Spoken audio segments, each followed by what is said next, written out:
So if you want to set date and time on your GoPro Hero 5 session, you can look anywhere in the option, you won't find it. It's because you can't do it directly from the camera. Unfortunately, you need to connect it on your phone.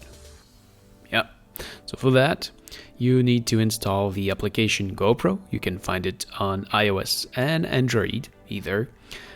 You open the app, the installation between the phone and the camera is real easy. You just follow the instruction and yeah, the app gives you the way how to do it with any camera you have.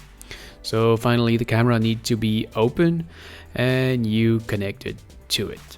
So once you can connect to the camera, you reach the setting gear at the bottom of the screen.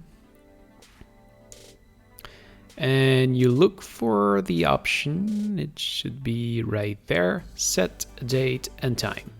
So you just press on this and your phone will send the phone date and time to the camera and you're done. Just unfortunate that they don't have built it right in the camera. So this is it. Thank you for watching. I hope it helps. If yes, please make a thumbs up. If you have any question, please ask in the comment below. I may simply answer you or even maybe make a video just for you. So don't forget to subscribe, and what you do see back there is from my main channel, so please come take a look at this right there. Thank you for watching again. See ya!